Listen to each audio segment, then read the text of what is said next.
My name is Harshit, and I've got Alexander with me today, head of SEO of a leading marketing platform, GetResponse, largely dominating the SMB space. A big welcome to you, buddy. I'm so happy to host you today. Thank you, Harshit. It's a pleasure.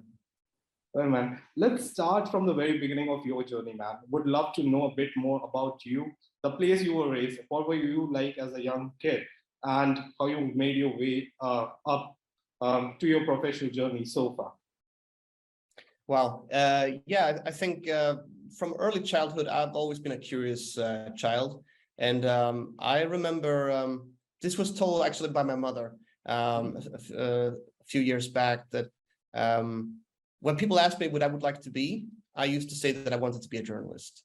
And at this point, I can't even remember that that was the case. But apparently I had that dream. So it was ironic and interesting in a way that I actually ended up pursuing a journalist career. Yeah, so short background is I was born in Sweden, and I was always leaning towards language, but I also like technology, and I was going back and forth between these two.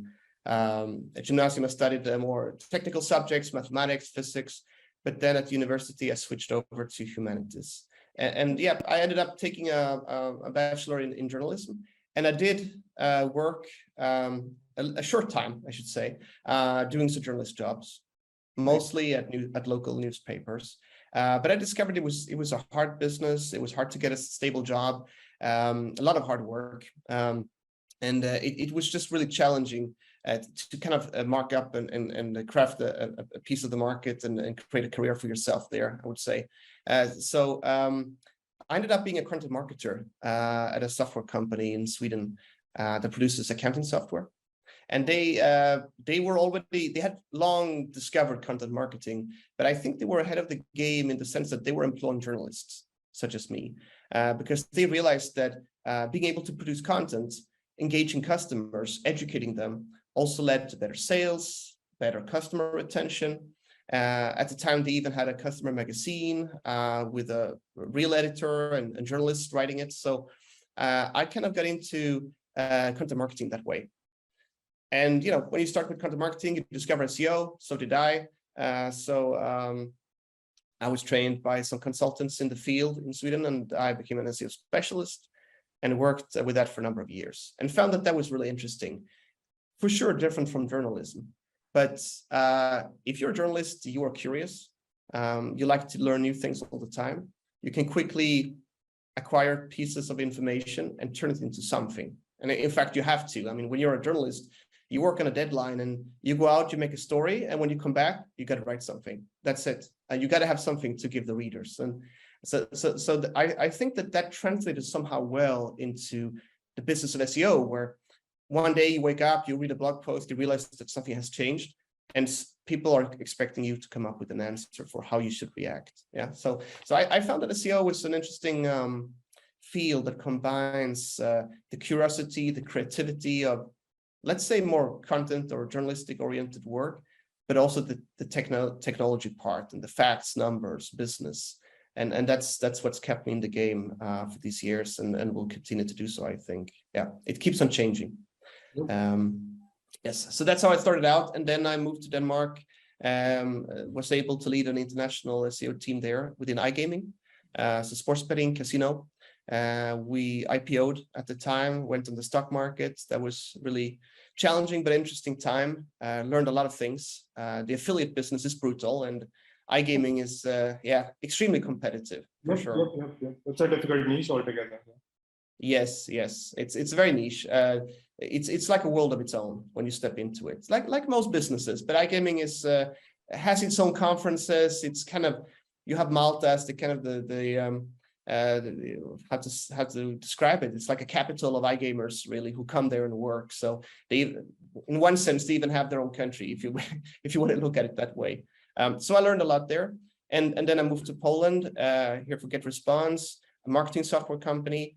Back to SaaS again, I would say. Yeah, so full 360. Yeah, it's brilliant, man. So for your love for PR, is digital PR still part of your big part of your SEO strategy, or is it something like very used to I would say, tactic, um, or you don't use it much now? It is a big part of the tactic. I think it has to do with partly the way that outreach and building connections today within SEO works. That you can see if we're talking about link building methods like guest posting, huge inflation on this market. Like every single day, probably most of us receive spam about that. And it gives you an idea of that this is now already being overused to a large extent. So it's difficult to create long-term qualitative relations to other people in your same industry. And that means also that you need to add value to the market. And PR is one such strategy. But also when you talk about our core business, email marketing, marketing automation, which is the core of our software, it comes down to numbers a lot. I mean, we are producing software for other marketeers, and marketers are obsessed about data. So I think telling a captivating story today, getting mentions, maybe somebody will link to you or discuss your brand online. You need to offer something beyond statements, subjective opinions. You need to have some facts, and that's where digital PR comes in. Creating a story based on data. We sit on a lot of it, and producing stories based on that data can generate visibility. Yeah, so it is important. And a lot of money-making keyword as well that you'll be targeting through SEO. A lot of PR sites would be coming up on top, and it's not just you correctly mentioned, not just about branding. Does add a lot of SEO value as well. You get a lot of referral traffic too from those sites. So yeah, I mean, that's one of the most overlooked strategies by marketers and business owners, but it really does wonders, man. And I've seen it work brilliantly well for multiple business niches altogether. So I think it's nowadays a must to include strategy in your marketing altogether. Let's talk about your current roadmap and responsibilities and GetResponse. What your day-to-day activities look like. Right. Yes. So I'm responsible for a global SEO team, working fully remotely first. So primary responsibilities to coach, support, train, lead my colleagues, support them any way I can, with the goal of driving new accounts for the business, the organic search. That's the core responsibility. I usually say that that's the first one, the business side of things.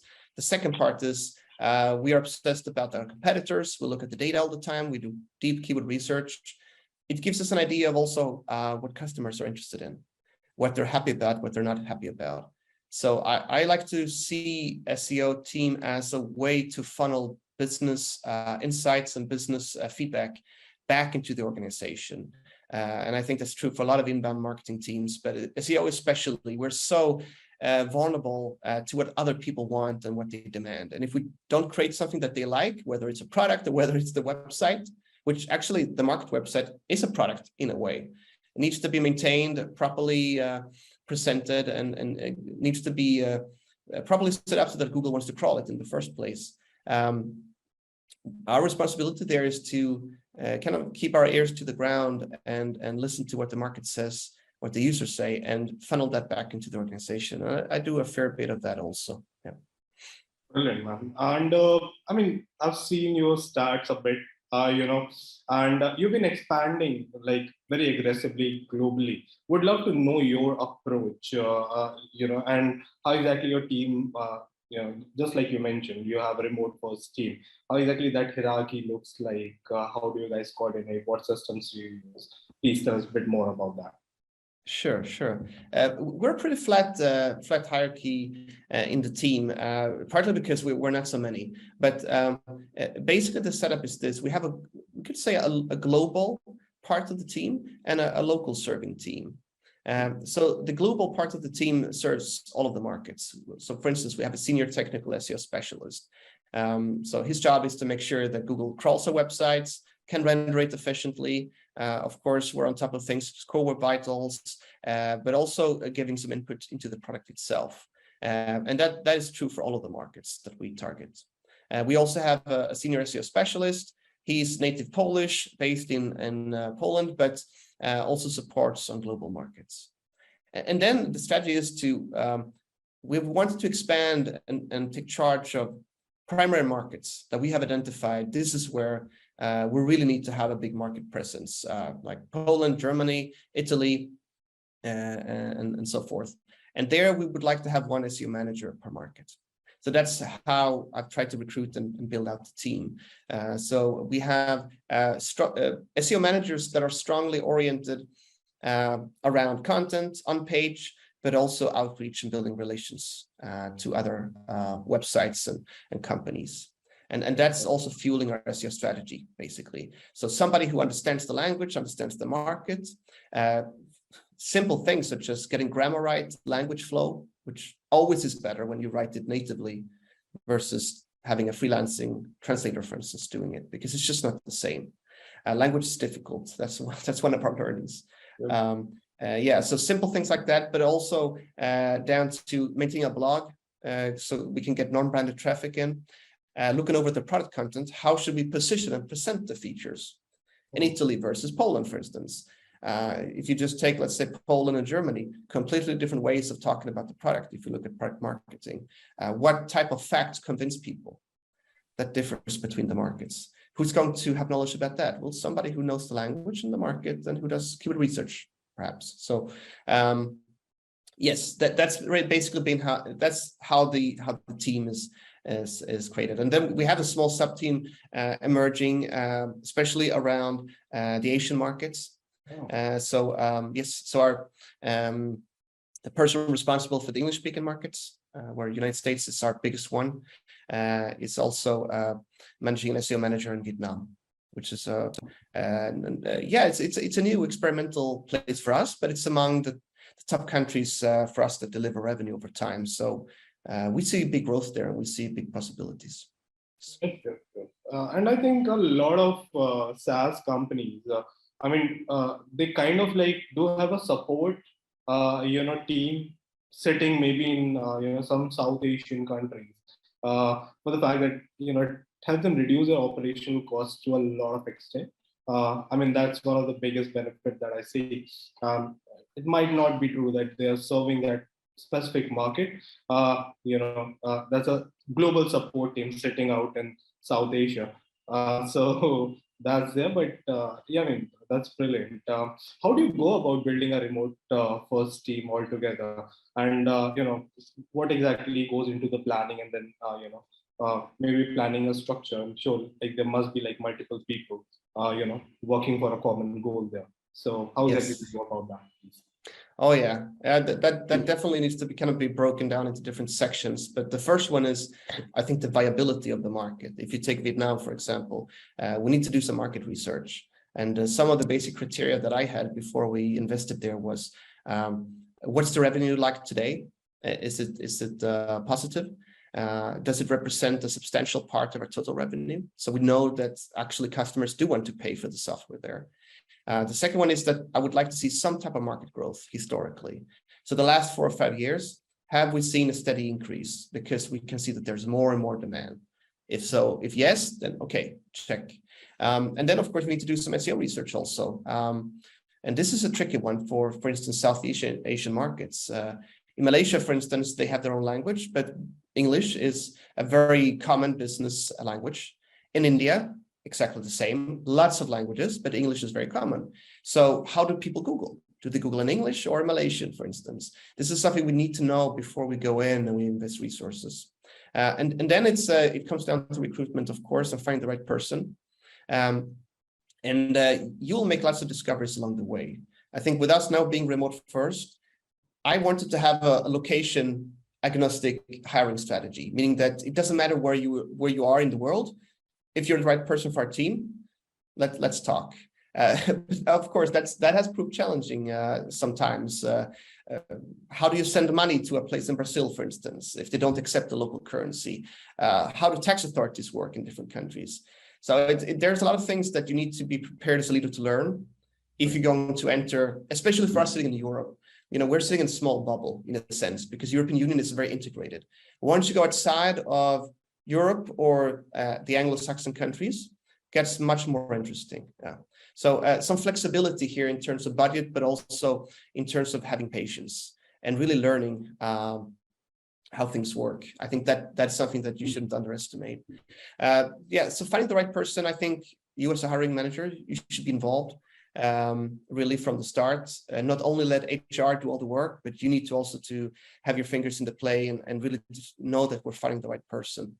And since people from different countries have different approaches also in general, I think it's also important to set up some type of work assignments or similar, just so you get a feel for how does this person approach SEO. There are many different ways to do that.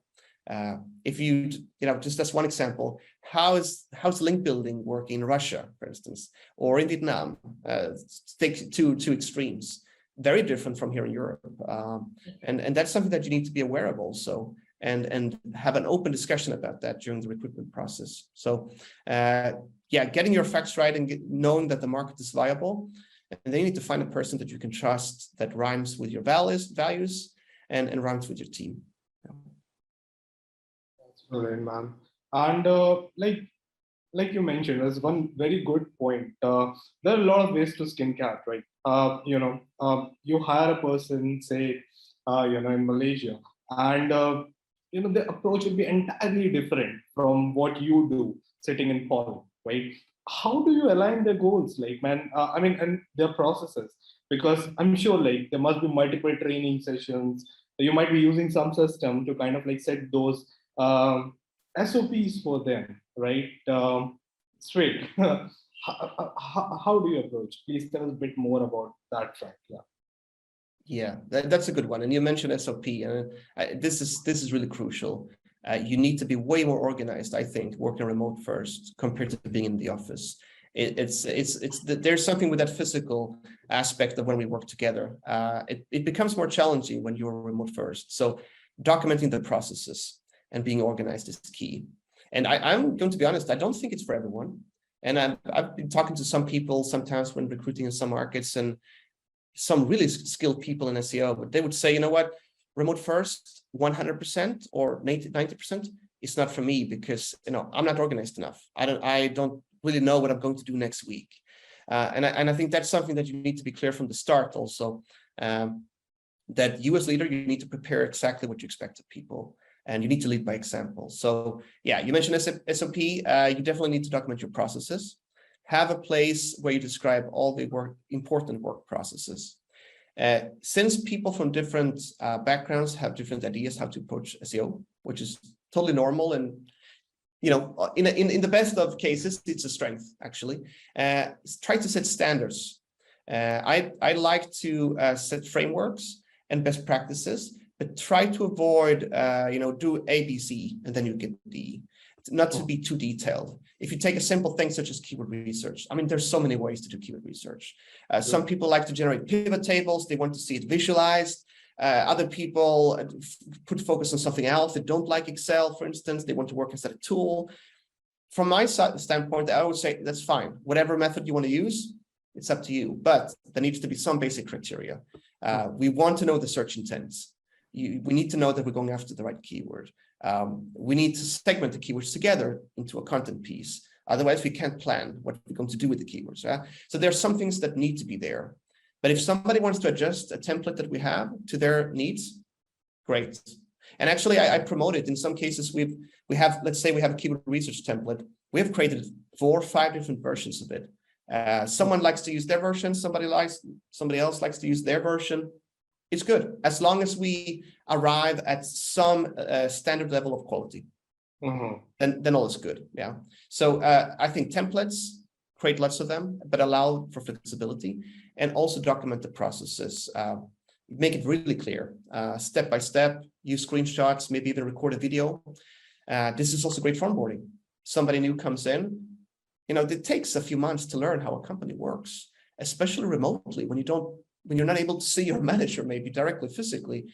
There needs to be material that you can consume. And it also takes some relief, I think, off of the shoulders of or pressure off of you as a manager, because you can actually sit back and say, you know what, I've already created some documentation for you. And You can do it when I'm sleeping and you're working because we have different time zones. It's not a problem. You can go in, you can check the video and pop me a message the next day. So it's really important to set the processes, and it is work. It's a lot of work, but it pays off long term, definitely, especially when you build out a global team, because otherwise you will have to repeat the same thing over and over, right? And have these discussions. Yeah, so that's really important. And then you mentioned also training, Harshit, and this is also really key. And this is what people demand today. Okay, you get processes, you get templates. So how can I grow in this team, in this company? This is what everybody asks. It's not just about compensation and about whether we will meet at a conference. These things are important, but people want growth. And if they feel like they can't develop in a team or a company, they're going to leave. And people discussed a lot now, the Great Resignation, a lot of people, tuning off the labor market. I guess it's somewhat of an American phenomenon, but it's true also here of Europe, that we saw a lot of people switching jobs because they realized that, hey, remote first, I don't have to work in the same city where I live. That's a game changer. So what you can do as a manager is to create training material and a clear development path. Make it really clear what is my next level and what do I need to know and do to get there. And this is really fundamental, but a lot of companies still that I talk to, they don't have such a plan. They will tell you that you can become a senior one day, you can become a leader one day. We don't know when, and it's not really clear what you need to do to get there. But there is such a role for you. But most people today will ask, give me a plan. And when can it happen? So I have something to strive for. And that's, we as managers, we need to build out that plan. Yeah, super important. That's very wise and brilliant, to be honest. When you have a clear laid down plan in front of your team, they know like what skills they need to acquire and how to grow within. Definitely, like their sense of belongingness increases, and that's very vital, right? For sticking to and building that brand loyalty altogether. So I completely agree with everything that you say here. Let's talk about some of the benefits of hiring remote first team. You clearly mentioned that there's a good understanding of the market that they have. What apart from that, do you, like with respect to the benefits that you can conclude from your experience overall so far? Mm-hmm. Yeah, I'm reflecting a lot over this, and I think I'm not done yet. It's a process for everyone. What's been happening since the pandemic, honestly, everywhere. But my feeling is that it is no longer really a benefit. It's just a reality. It differs between the countries. But for instance, I'm sitting here in Poland, and in the tech sector, most jobs available right now, they're remote first. And if you sit on a company and the management refuses to go at least to a hybrid, a lot of people in Poland would say, it's not good enough. I'm doing something else. And the crazy thing is, for that employer, they can get a job in the United States, Germany, Italy, India, wherever, and they can get paid in another salary, and they will just switch. And that wasn't really the case if you go back 2 years ago. Some people had the luxury to do that. That's when remote was a benefit. Today, it's becoming a market standard in more and more countries. There are differences, I can see that, but it's moving in that direction. And I think this will just accelerate. So that's just one thing, this is really a market standard soon. But the benefits, I think one of the most obvious one is to find the most appropriate talents, right? Let's say that you would like, as we would like to expand in Latin America. Well, if we don't have an office there, previously, most companies, they wouldn't even consider doing such an expansion. Because traditionally you need to have an office, business entity, HR, legal, finance, the story. and you make a huge investment. It takes at least 1 to 2 years to set that up. For startup, maybe 6 months if they're super fast. And nobody knows what the result will be in a couple of years. And now you can actually just reach out to key people that will start to get the market growth going. So in my case, I'm looking for SEO managers.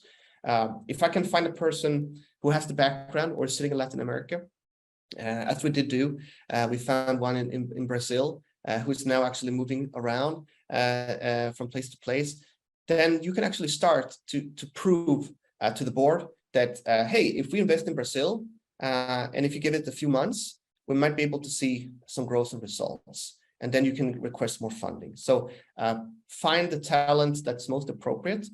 that's not just in the city or in the same country, that's a huge benefit. Right? That's something completely new. I think also hiring speed in general.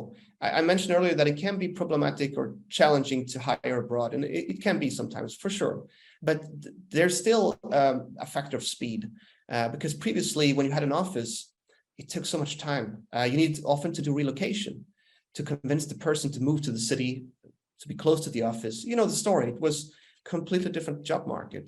And now the person is sitting somewhere else. And in some cases, when we've had talks, they've said, you know what, I live in this country right now, but next month I'm going to live in another place. Yeah, And for me, digital nomad kind of lifestyle is becoming very popular now, especially in our niche, man. And it's been around, to be honest. But you correctly mentioned it. Pandemic just skyrocketed that particular, thought process altogether. I mean, I yeah. also frequently travel a lot. I'm sure you also enjoy your time. But yeah, I mean, that's the reality of now today.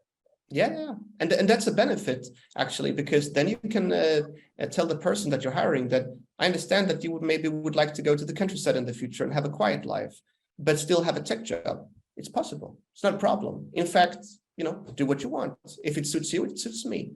As long as you have the ground rules of, you can have flexible working hours, but as long as you have some time slot where you work together, then I found that this works really well. And we've really stretched that. We have some extreme time zones compared to European time zones in Vietnam and Philippines. Basically, I joke that when I'm having my lunch, then my colleague, he's soon going to bed. I mean, this is the reality, but we make it work by finding those common hours. Yeah. And then you have people who say, you know what, I like to work late in the evening and I like to work close to midnight because I'm more productive then. Super, suits us. Or some people say, I like to work early in the morning, right? So I think previously, if you go back a few years, a lot of companies overestimated the problems with having flexible working hours and having different time zones. It is possible. You just need to set down the ground rules and champion those. Usually, in my experience, it really works. Yeah. And I think the last one, besides letting your talent move to where they want to, that's a benefit. I think the last one is also truly get to know a market that you're expanding into. Let's say that you're based, let's say in India, and you want to expand into Malaysia, for instance. It is very difficult to do good marketing work if you're not in Malaysia, because what are they talking about in the news? If you go on the street, in the shops, what's the mood of the business people? This matters. Like right now, we are in a really inflationary situation, I guess, not just in Europe, but in many other places, including US. That affects customer potential to buy, subscribe to a SaaS service. You will not pick up on that unless you're in a place. That's where the physical aspect comes in, I think.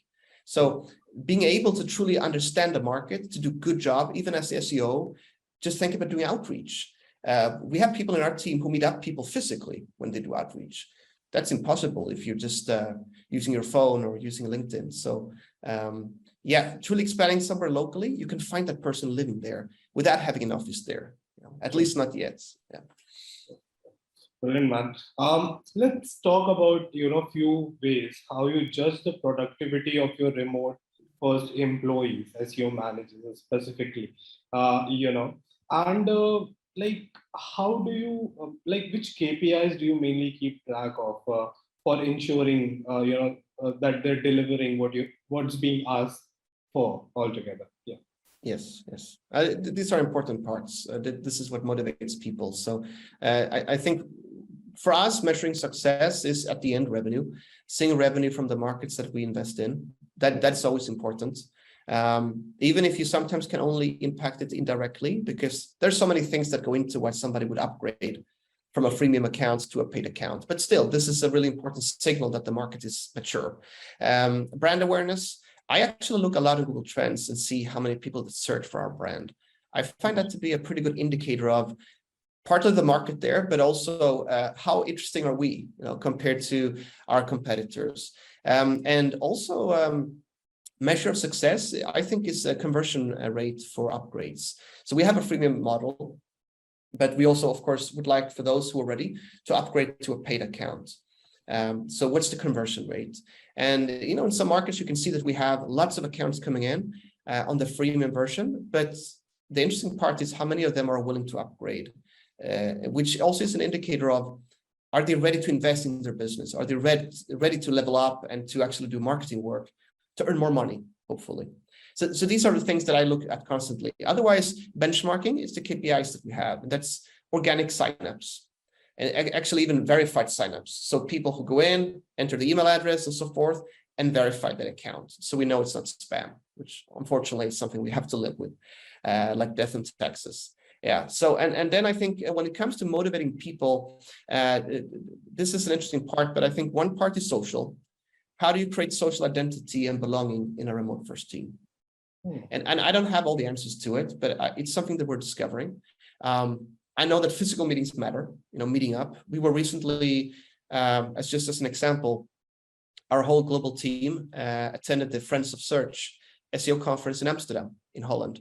We had people flying in from Colombia, from Vietnam, from Italy, not Germany, but we have from Poland and Philippines even. A bit of a logistical challenge to be fair, but it worked. And it also proved that you can gather such a global team together physically. And I think it should be done now and then for people to see each other. It's about trust. It's about feeling that we are a team. We know each other, and we have respect for each other. And you need now and then to have that physical check-in, I think. That's something that really matters. And also, when you go to an office space, there are some social aspects that are really important that we don't think about, that I think we noticed when we were in these lockdowns, most of us during the pandemic. Somebody patting you on the shoulder on the coffee machine saying, hey, great work yesterday. How do you do that remotely? How do you do that over Slack? That's not so easy. So I would really, as a company, I would really look into online systems that try to substitute that online. We are using one called Culture Amp, which is really interesting. You can give public recognition to people there. You can ask people for feedback professionally, and they will need to give you feedback back. You can set up personal goals there. So that part, which is both social and professional, we need to find new ways online to stimulate people, to reward them when they do a good job, and give them feedback when they need that. I think that's really important. And then for creating, and then involvement and engagement, we talked about building a personal development plan. I think that's just something that's just key. It's the baseline for everything else. Document the career opportunities. Make it clear for everyone. Don't hide it. Leave it out in the open so everybody can see what the possibilities are. And the last one is remote first working style. That's also something that's in the making in every company. But flexible working hours, just a must. I think also that documentation, like we talked about, is key. When you cannot talk to people at work, at the office, then you need to be able to document it so they can read it afterwards. Meetings need to be recorded so people can see them afterwards. Use Slack efficiently. And project management is also something that I personally think is important. Being organized, making sure that all of the work that you do is somewhere on the board so we can see them, so we can follow it. So that at any given time, if somebody asks me, what are we doing right now in Italy? I need to have an answer. I need to know what we're doing. Are we spending the resources in the right way? And as long as people update and keep their tasks updated, then we don't need to have a lot of check-ins. Then everything is out there for everybody to see. Yeah. So it's a lot about taking that stuff that we used to do physically. When we stop each other at the corridor, we're saying, hey, what project are you working on? That type of talk, which is really good, needs to be transferred over to the online world. Yeah. And I think we're just discovering how to do that. And Alex, I would love to know, because you did mention before, how do you measure SEO maturity of a new market that you want to basically, increase your presence into, by looking into your old stats and what business you're getting, all of those things.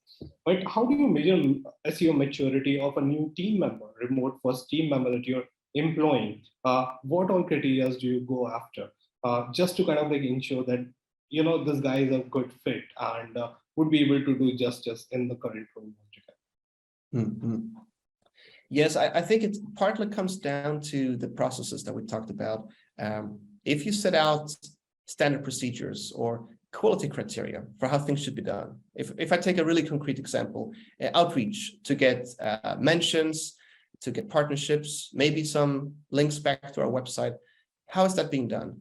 So if you set out some quality criteria, which says, for instance, these are 4 or 5 best practices that we think works because we have done it across multiple markets and we have seen good results. And here are some things you should avoid. For instance, here are websites that you probably shouldn't be doing deals with. Sites that have no traffic, no brainer, but still. Sites who talk about controversial subjects that may not align with our business. So if you set out such practices and you enforce them regularly through tasks, through projects, through training, discussions, then the person's maturity will basically reflect to what degree they have understood that, but also taken it to heart. And in my opinion, the person who's really mature is somebody who can say, for instance, okay, I'm following these best practices, but I've found in my market that this common practice here doesn't work so well for me. Somebody who can think critically, who can look at the practice and say, yes, I like them, I follow them to a basic extent, but there are some things that I need to tweak for me to be successful. Or I have another experience that I would like to bring to the table. What do you think about this suggestion? This is the type of people really that we are looking for long-term. Because in the end, it's hard for one manager, especially one country, to know it all. It's just not possible. You need to find the people who can contribute with new knowledge. So keeping the same quality standard, same best practices that you as a manager need to uphold to do your job, but at the same time, allow for some flexibility and find those people who come to you proactively and say, I have an idea and I want this to become a new standard for the team. Perfect. Give me the data, show me how it's done in the past, and let's document it. Yeah. So the maturity of the person will be in the beginning, maybe there's somebody who is discovering a field, how to do outreach in a new market. That's going to take some time and some practical experience. But when you master something, that's when you start to question some of the tenets, right? This is classical within SEO also. It happens all the time, right? We follow standards and then we realize that John Mueller or somebody from Google says, by the way, no follow on a link. We still look at those links, it just in a different way. Most of us don't even know what that means, but it's the same actually with an SEO team. You cannot map out all the work in detail, but you need to set the practices and the standards. And then some people who become more and more mature, they will start to question those or develop them rather. And that's what you want as a manager, also a leader. You want that feedback and that input, So I think that's something that really reflects when the team has come to that point, and especially for each market, then you have a vibrant global team. And the people from different markets, they love to exchange this knowledge because it will give them new ideas. Something that works in Germany may not work in Italy, or it may. We don't know. We have to try. Okay. And do you use any customs, LMS system for your SOPs and just to push out the training material to your remote employees, or is there some other thing that you kind of like leverage for this particular object I want to get? Yes, if I understand you correctly, like exactly what type of format we use for documenting the process? Yep. Any tool that you use for it? Yes, actually, yes. We have Confluence, which is connected to Jira. This is more for written documentation. Okay. And we have Office 365. So I like personally to do a lot of recordings. And then I put it in SharePoint and I link to it so that everybody can reach it. Then we have something called Culture Amp, and it's a place to create personal development plans and growth for people. We use it for one-on-ones. We use it for personal goals, such as I want to get X amount of brand mentions in my market by August, for instance. That could be a goal. Or it could be, I want to become better in Google Analytics. Fine. So we have created something we call an SEO training hub. And it is a place in Confluence where we not only document the practices, but we create training material. And every training material needs to have documentation, preferably a video recording, but there should also be a task or a quiz at the end. So there's some gamification going on. So for instance, I mentioned Google Analytics. So we have 3 different levels of training. We have one for basic, just to get to know the system. We have one advanced, how to do organic performance reporting. And then we have what we call the masterclass, more advanced usage. And the idea is The person who wants to grow in GA can go in whenever they want to, because they might be in different time zone. They can go through the questions, they try to solve them. And then after that, we jump on a call and we discuss the findings. And sometimes we do that in a group. And a lot of my colleagues, at least the feedback I've gotten, is that they really find it useful. They can discuss what is challenging about creating a report, for instance. And in some cases, we have tasks to help the knowledge to really stuck, or we create quizzes also. It's more for fun, but it's a way actually to generate that engagement. And then we use Culture Amp to track this. So every year when we have personal development talks between me and my colleagues, then we can sit down and say, okay, you would like to grow more in analytics this year. How do you think it went? And then the good thing is we actually have solid base to talk about. It doesn't become subjective, which is so common otherwise in many companies, that it's a thing of the manager saying that I think that you're not good enough, or maybe even the opposite. We have also a lot of inflation of titles nowadays in the marketing scene. So like automatically people will be promoted. Here we actually look at the core facts. Did you actually advance in analytics? Let's have a look. And then we can go into Culture Amp, we can see and track the progress. And it's actually up to each colleague to proactively update their status. So I support them to create the goals, to set up the plan, maybe to create some material, but it's up to them to actually do the job, learn more, and let me know when they have come a good way. And then we have a discussion. And that has turned out to be a really good thing. And the nice thing is, there are tons of training out there. Like if you want to learn SEO, you can go to Moz, Beginner's Guide, you will learn a lot. It's much better than I will ever do in my life, that's for sure. But the thing is, how do you apply it, for instance, or in GetResponse? That is what's interesting. And Moz Guide to SEO cannot tell you that. It's broad, yeah. I mean, and you are giving more organizational level, you're learning your expertise, things that have worked really well for you in past. So that counts better, right? Yes. Caters to the organization. It's super important because the guys who you've hired, I mean, hopefully know what they're doing, but they want to grow in how to apply it in our business. And maybe they come from a completely different industry, so they will need to adapt, right? And that's where the training material comes in. And I think that this is something it's a really good model that works. It allows you to have much better discussions also with your colleagues about their growth. It becomes less subjective, more clear, and honestly more fun. And it's not just the manager that's involved. Everybody in the team can produce training material. So I have a senior technical SEO specialist. He created a team training about log file analysis in Kibana, how to do that. He set up the presentation, video recording, and practical tasks. And me as a manager, I partake as well. And I also learn new things, right? So, and that's how it should be. And I think that when people see that the manager is involved, other people are involved, we're all learning the same thing, and we're doing it because we're sharing knowledge, and it's fun to do it. You go to see higher engagement, and this is completely different from the old model where you try to hire for somebody who already we think knows everything, and then you have lots of subjective ideas on how to rate people and how to discuss their progress.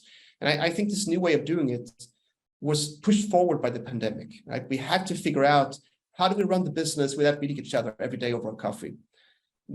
We haven't solved the problem, but we have come way further. And I would say, even if we would go back to the office on hybrid or permanently, I would still apply these methods, honestly, because it just works. Yep.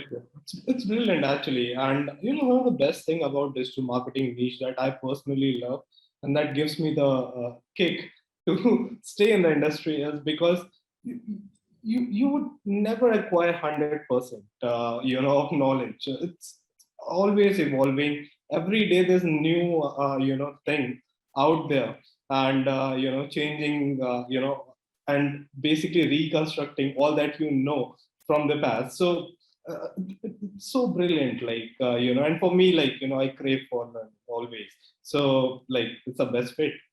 I'm sure whoever is, and whoever take their job seriously in digital marketing niche, this is one of the biggest thing that you cling on to. It's always adventure. So yep, I agree. Let's talk about some of the common challenges of working with your remote team, and how do you overcome them. And since it has been pretty long now, since you've been managing these teams. I'm sure there must be like, really big roadblocks that you must have tackled. Yeah. So please. Yes. Yeah, for sure. Many of them are of these boring topics when it comes to legal and finance and so forth. But just as an example, there are definitely challenges when it comes to just hiring and when it comes to legal setting up the contract, making that legally valid, making sure that you understand that the person, how to actually hire the person. If you don't have an office somewhere, typically you need to have a business entity to hire an employee, for instance. So what we've found is different ways to recruit. And it's again based on this location agnostic strategy that we should hire anyone, anywhere, if it's the right person. Yeah? So we found, for instance, that how to hire an employee without a business entity. This is possible today. There are companies like Lano, Lano. They are kind of an intermediary company. So they are a third-party company, and they actually have a business entity in that country. So it's a contract, on contract basis, you hire these remote employees. I mean, through yes, exactly. That is one example that we have used. Okay. So essentially, the person is hired by that third-party company, but it's really working for us. So it's more of a formality that they're working for this third-party company. Totally different setup than what I'm used to, but it has worked really well. And that is crucial in some markets. Then in many places, a lot of people like to have a freelancing contract. They like to have their own business because they save on taxes. Well, there are lots of other benefits with that, of course. So then we need to set up different types of contracts for that. And I think one game changer for us there was online signing of contracts.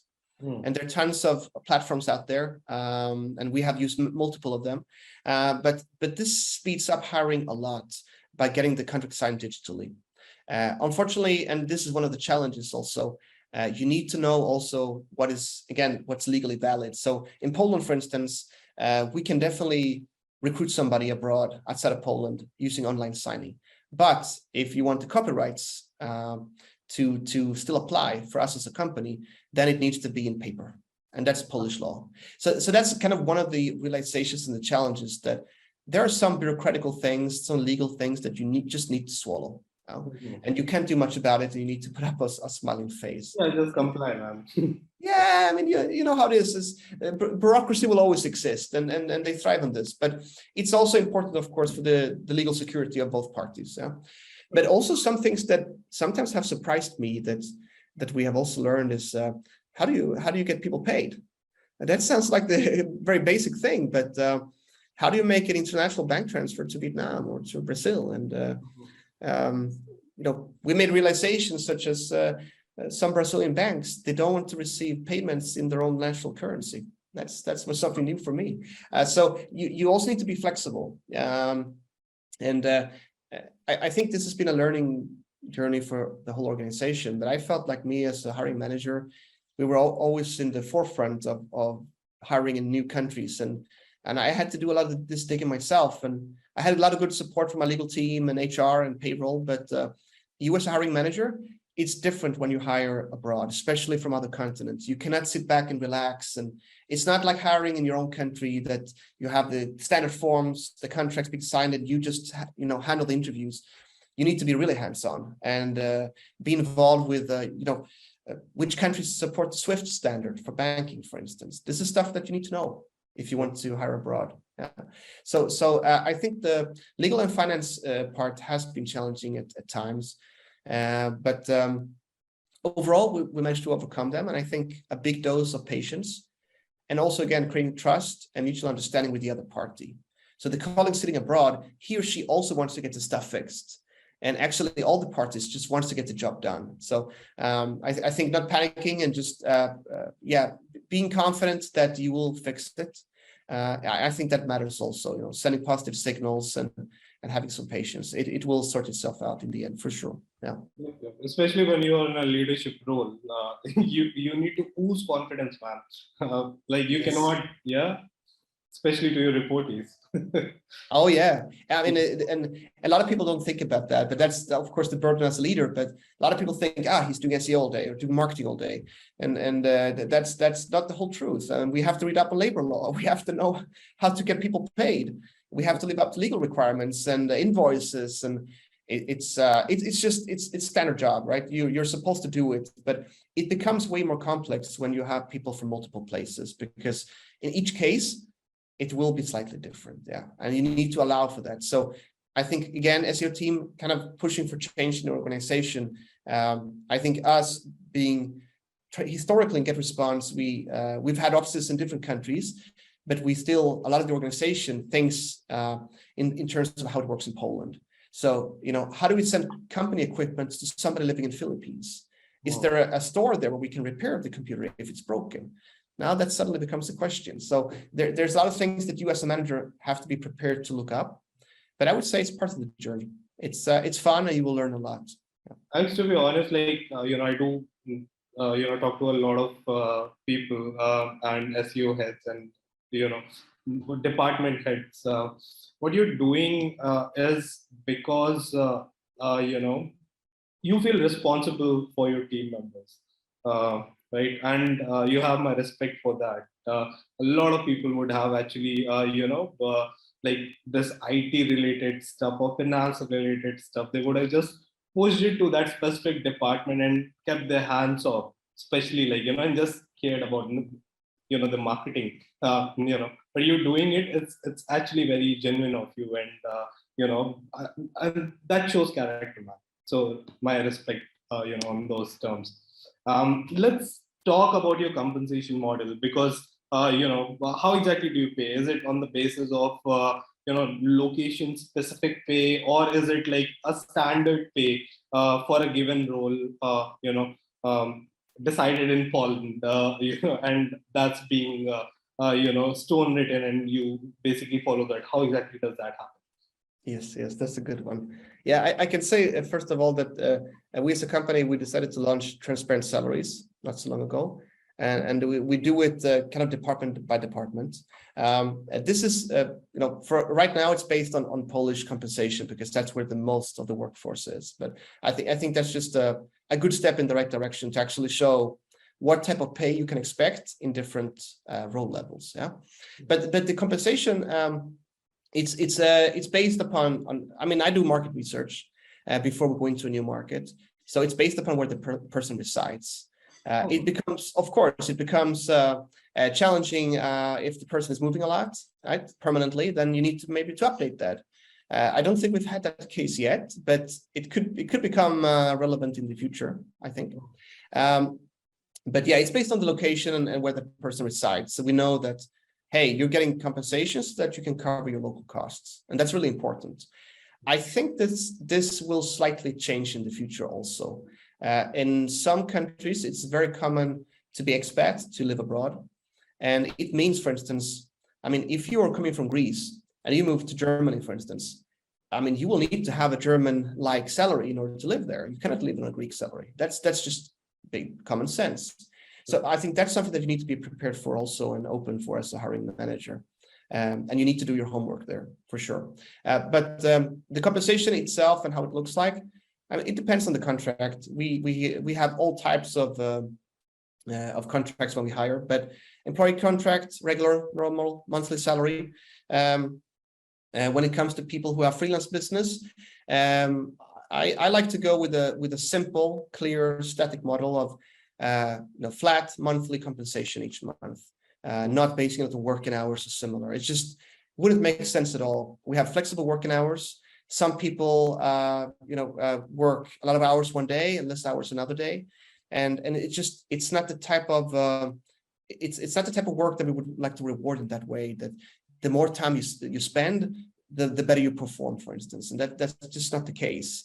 And I think also in general that when people work remotely, I think, at least for myself, I see a lot of other colleagues also, it's hard. The problem for us is to basically close down the computer and get back to private life. I think that's one of the challenges with home office, actually, to separate between your private life and your work life. So for that reason also, don't want to encourage people to People want to have private and work-life balance, right? You don't want them to sit, 10, 12, 15 hours a day or more, just because, right? The important is what's being executed on. Do we achieve the results? Yeah. So that's why we go for static monthly compensation. And then we have tons of different contracts within the freelance world, depending on which country you live in, basically. And in some cases, we're able to offer benefits and sometimes not. That's also something that depends on the country. I know that, and right now I can say that, sometimes for each person, they have their own case. When we hired via this third-party company, we offer employment contract, but it's challenging for us, for instance, to offer private care outside of Poland, because we just haven't gotten to the point yet where we can sit and negotiate with healthcare companies. So here, I think we as an organization, we have a bit to go. If we would like to do that in the future, you need a very robust organization, and you need to do lots of research in order to do that. And I think right now I'm expanding quicker than what HR can keep up with in terms of that side. So I think that's something that needs to mature over time. But for people who are employees, and at least in Poland, we have tons of benefits that go along with that besides the salary. Something that we started early on was a monthly compensation for remote work. So people sitting at home, suddenly you consume tea, coffee, electricity, lots of food at home instead of going to the office. And we started to compensate people on a monthly basis for that. And I think that's a wise choice. In many countries, and I think including Poland, it's going to become a legal requirement soon, that you need to offer some type of compensation for people who work only at home. Yeah, makes sense. We also have a one-off reimbursement for people to set up their home office, because if you have the workspace, which is the first thing, having a room to be in, you need a desk, you need headsets, you need all these things, and sometimes headsets break, you need to buy something new. So that's something that we also do a one-time reimbursement for. And then something else that I thought was interesting that we also launched during the pandemic was a mental health helpline. So a lot of people felt lonely, and I think maybe felt disconnected, especially in places where there were hard lockdowns. In Poland, we kind of had one really hard one, but we didn't really have those tough curfews as they had in Holland just not so long ago, actually. But that took hard on a lot of people. So we offered a mental health helpline online, where employees can call in or do a video call and chat. And feedback that I've heard from people is that this is really appreciated. Unexpected move by Simon, our CEO, but that was a nice one, I think. Language classes, it's something I use. I'm learning Polish. It's something that I appreciate. We also launched an employee stock option plan. Nice. For people who want to be long-term in the company, who are advancing on higher levels, and somebody that the company would like to invest in, and they get to have shares in the company. So we're not on the stock market, but being able to offer shares, and kind of a traditional model actually that companies used to have. And it was interesting for us to see kind of revive that concept again, because I think it can foster loyalty actually. Yeah. And then we have stuff like sports card, private care, and private pension, and that applies particularly to Poland, where we have negotiated those contracts. Yeah. Brilliant, man. Brilliant. Let's talk about some of the best practices you use for reaching out to the new market altogether. Any specific tips that you can share? Yes, I think it all starts with doing some type of, after the market research, doing a really good, thorough SEO research, looking at, let's say, top 3 competitors, and seeing where the strengths and where the weaknesses. Because in the SEO game, you can never be good at everything. It's pretty impossible. But you can find the weak spots among your competitors, and traditionally that will be, depending on the business, it can be on the technical side, can be on the content side, can be on the links or outreach and brand building. For us, we have focused heavily on aggressive content growth, but also building relations with other companies and other brands. So I think that has seen a good takeoff.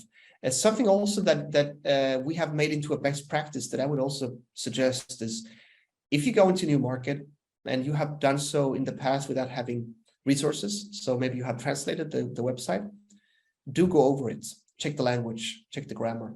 It matters. And it's turned out to be actually challenging to produce content that flows well, that doesn't sound archaic or doesn't sound stale. US is our primary market, and all of the stuff that we produce originally as a whole, as a marketing team, is English first. But we found that in order to be successful in Italy, Germany, or in Vietnam for sure, you need to have a native first approach. You need to start by looking at the keywords there, first of all, and adjusting the content. But also, what are the phrases that people use? What are the arguments that people like there? So having people looking into that through keyword research, market research, is really important. And I think it's even it will affect conversion rates. Yeah. Even you rightly mentioned English in US is so different from English in UK and English in Australia. I mean, there's a huge difference. The words, the slangs, and if you want to if you want your marketing content to be really successful, definitely that native tongue helps you a lot. So I completely agree. Yeah, please go ahead. You were saying other benefits.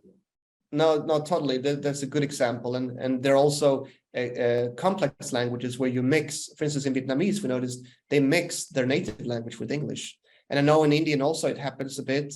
And there are many other markets also where there's a fusion between two languages, for instance. Super important. That's hard for an outsider who's not a marketeer or SEO person to do that. Yeah? So that's something we have focused a lot on, language quality. And we even do go beyond the website. We also look at the onboarding emails. We try to solve that because in the end, we can send all the accounts we want, but if they don't upgrade, we don't get the money coming into the business. And there's a small question here. When you're dealing with these language barriers, right? You're improving your content. Do you hire native writers? How exactly do you go about that, to be honest? Because I never really had a very good experience with these translating translator apps altogether. They don't do a fair job. They doesn't understand the tone of it. So what's your approach like? Yes, this is a really interesting part there, Harshit. And I think we have tried to level it, segment it. So we have a translation team within the marketing team or in the business as a whole, and they are typically also using freelancers to help them. So I think that's the first step. We have started to translate the app, the software, but also the market web into a language to test the waters.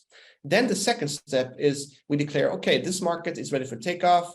We can see that there's revenue, there's potential, let's invest. And that's when we start to hire, for my case, then it will be an SEO manager, native first, or bilingual is fine, of course, but somebody who knows the language and the culture. Yeah. And he or she will take more charge of the content. So then we transition from translation to somebody who actually writes native first content. We go over the product content, we rewrite it, we start up a blog, we invest in marketing materials. So translation is not bad in itself, but it's perhaps just a starting point. And I would even there suggest for people out there who want to make this journey with the markets, separate between translation and localization. Translation is just to do a literal translation. You take one word and you exchange it for another. And this is the type of language that doesn't sound great. If you want to localize something, you need to rewrite the content as you translate. Right? And that's something that our SEO managers also do. They look at the English version, but they write their own version. But this is something that we also debate often with localization team, our translation team, and we exchange a lot of knowledge and experience here. How do we move from a language that is just a literal translation to something that actually flows and reads well? Right? And then you need to give the person the freedom to slightly rewrite the content. And then at the end, the final point is you have native first. It's written from scratch by somebody who knows the language. Yeah. So I think translation has a role to play, but maybe in the beginning. And then as you see market take off, you switch over and you invest more heavily into original content. And that means, the product content in Italian, maybe it should be different from the US English version. Maybe the people who come from India should have a different experience compared to the people who come from US. In fact, I'm pretty sure they should have, right? It's just all about getting those resources in the budget. And I think the best way to do that is to show that you have growth in the first place. Yeah. So taking the language and the market seriously is key. And that's where we differ a lot from some of our competitors like MailChimp. They're highly successful internationally, but they only offer their software in a couple of languages. They don't have it in Vietnamese, for instance. And I think that long term, I think the local approach will win. It is more complex, more challenging to set up, but way more rewarding, right? And also for the customers, they want to be able, most of them, to have customer service and to have a local language experience. It shows that you care about them. Yeah, so I think that matters. And otherwise, something that we've also seen that has been really good is link building is and will continue to be a thing within SEO, but we like to look beyond it. And I think we've just come to the conclusion that building marketing relations is in the end more important. Sometimes that will translate into a backlink, great. That can help us, but also being mentioned on important websites, or maybe doing an email campaign together, doing something on social media together. All of that will help to build a brand, and indirectly, it will most likely also build the SEO performance, especially on the branded side. So we can see that when somebody is engaging in outreach in a local market, it does translate over time into better performance on signups, conversion rate, for instance. It matters. Yeah. So I think reaching out to people and building relations over time and connecting with brands that you trust, that you think that you feel fits with the quality and the tone of your brand. That is something that we should do much more. Like you mentioned, digital PR at the beginning of our talk. That's exactly it. That's true. That's so true. Like you correctly mentioned, just building relation for the sake of link building doesn't make sense. When people talk about you on social media, sharing your links, all of those things, it does have indirect impact in your, overall SEO as well. Through social signals, all of those concepts altogether. So yeah, I mean, branding, to be honest, is like really an important aspect. Instead of just focusing onto a short-term goal, increasing signups and all of those things, that eventually happens if you have a good, strong brand presence, and you're good with the building relation altogether. So that's brilliant, man. I think we're coming to an end here, Alex, and I would like to have a quick rapid fire with you. Are you ready for that? Shoot. Yeah. What was your last impulse buy? Oh, last impulse buy. That was Dutch cheese in Amsterdam. Okay. Your last Google search? I think inflation Poland, unfortunately. Who's your inspiration and why? I think that one person I keep coming back to is Gary Vaynerchuk, social media guru. He talks about empathetic leadership. Totally agree. Brilliant. Anything new professionally happening in your life, exactly in your current role right now?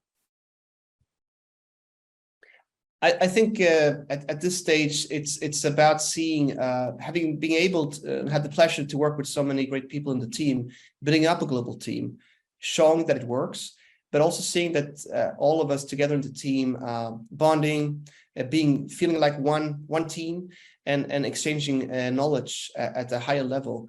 It's something that I dreamt of, and we're at this point right now, and I think that is something that I take great pride and happiness in, and seeing that I can be able to support people to be at that level from so many different countries, and seeing them interact and seeing them exchange knowledge. That's something that's powerful. Brilliant, man. And coming to our last question, what's one thing you would like to change about yourself? Have ever more patience. I'm an impatient person. I've learned over time that you need to have patience. Things do not come overnight, although one would wish them to do so. But having more patience and giving some time, because you can move the ball only to a certain extent, and then you need to see the effects of that, and things need to sink in kind of at many different levels. So trust your team, trust the people around you, have faith, have patience. It will work. Yep. measure, analyze, and move, take baby steps or even like big steps. But yeah, measuring and analysis is a big part of it. So completely agree. Thank you so much, Alex, for all the time, all the wisdom, all the knowledge that you have shared in today's session. Grateful for that. Really appreciate it. Thank you. Thank you, Harshit. It was my pleasure. Thank you so much.